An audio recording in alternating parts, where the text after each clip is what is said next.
Hello all, let's start with the lesson 1 for class 10. This is first language English, A Wrong Man in Worker's Paradise. This is written by Rabindranath Tagore, is the author.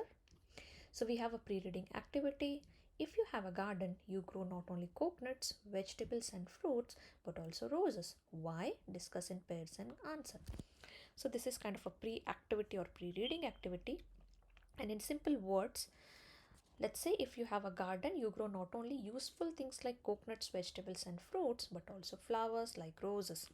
So the author is trying to say here, like quoting the example, coconuts, vegetables, and fruits are useful. So if you have a garden, you grow all these three things because they are useful, but you also grow or garden the flower roses or the rose plants. So why do you grow roses? Because these flowers are beautiful and make us happy even if they are not much useful. So the simple idea is, if you have a garden, you grow useful things like coconuts, vegetables and fruits, but you also do grow roses. Why? Because even though it's not that much useful, this roses, these flowers make you happy because they are beautiful. Let's start with the lesson here. I'll just try to explain point wise, and if any complex words or sentences come up, I'll just try to give you the simple meaning. The man had never believed in mere utility. So there was a man, he never believed what? In mere utility. What exactly mere utility means? Mere utility means usefulness, only usefulness. Mere is only, nothing more than. Okay, so in our lesson, the man had never believed in mere utility. It means he did not believe that everything should be judged only by how useful it is. He also valued beauty, art, and creativity. That means this person, he also believed that not only useful and not only uh, anything or everything should be judged by only how useful it is, but also he valued the beauty of things.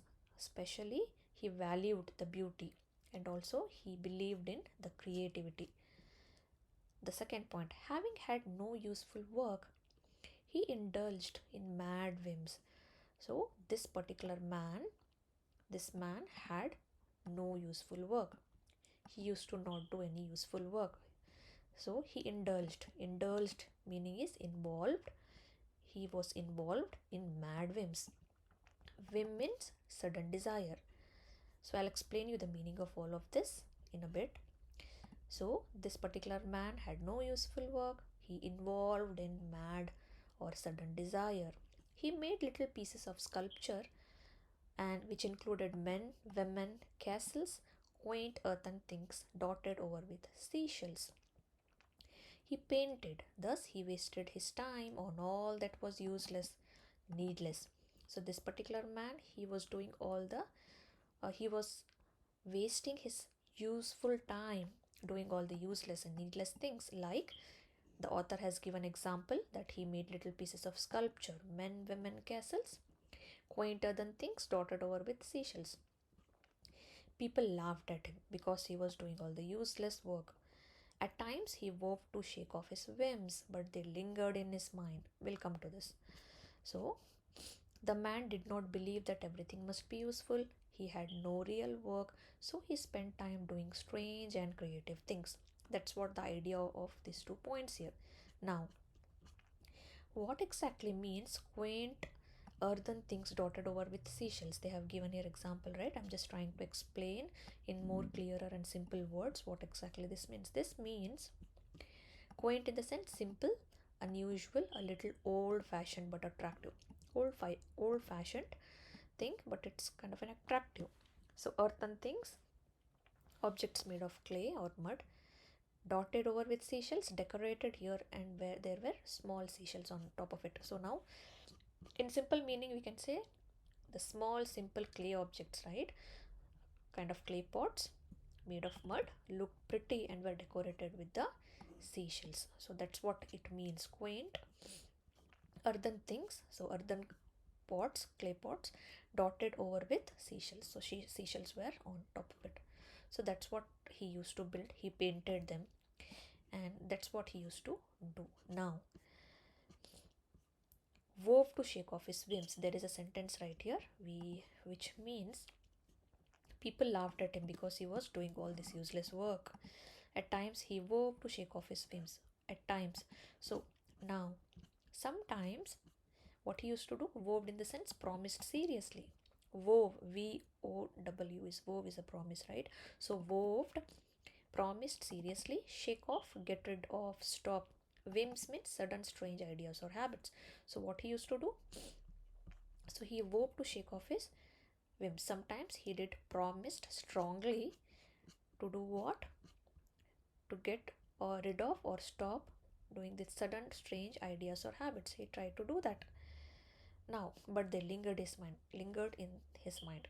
So he did try to stop doing all these things, but still they lingered in the sense they were always stayed for a long time, did not go away. They were lingering in the sense they were in his mind, going on in his mind.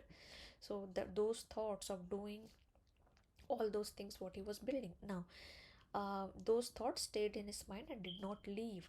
He was so much into it.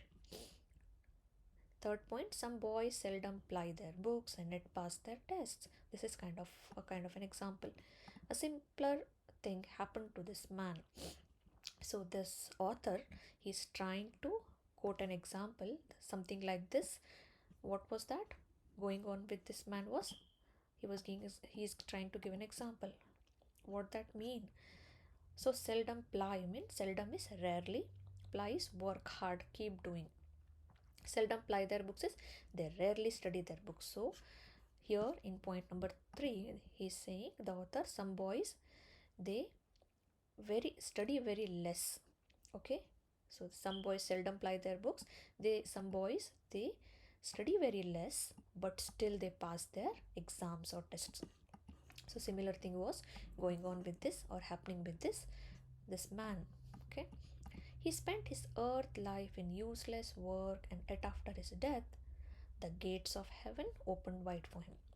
So the author is trying to say here, in his earth life, so when he was alive, he was doing all his useless work, but after his death, the gates of heaven opened wide for him. The gates of heaven opened him. Okay, now why the author is trying to say. So he made small sculptures or statues of people and castles using clay and shells. He also liked painting. People thought he was wasting time on useless things. Okay, even though the man was doing all of these useless things, after his death, when he died, he had the gates of heaven open for him. Fourth point is, but the moving finger writes even in heaven. So it came to pass that the aerial messenger who took charge of the man made a mistake and found him in a place in workers' paradise. So, what does this mean? The moving finger writes even in heaven. The simple meaning of it is fate or destiny. The fate or the destiny of that man writes means decides, the records what is happening with him even in heaven. Even after death, things are still decided. Fate continues to decide things even in heaven. So that is what is meant to happen, what will happen when you die even in heaven. So that's what the simple meaning of it. Moving finger writes even in heaven, that is, so your fate or your destiny is decided, right? So once you die, so once he died, what happens? Aerial messenger who took charge of the man. So there was a messenger who was in charge of this man. Okay, so what did he do? He found him in a workers' paradise. So this messenger, so he um, aerial messenger who took charge of the man means aerial is from the air, from the sky. There was a messenger, someone who carries messages, right? That's what we know. Here, the author, messenger means the author is referring to it as an angel. Took responsibility. So there is, once you die, there will be an angel, right, who will be in charge of you, who will take you, who will be taking charge of you, who will be responsible for you. And so the author is talking about that. Simple meaning, an angel from heaven who was responsible for guiding and taking care of the man. Okay, a heavenly messenger, angel, who was charge of him. So what exactly happened here? So this messenger, he found him a place, so this messenger found him, that is, he found a place for that man in workers paradise. What exactly is this workers paradise? So what happens here?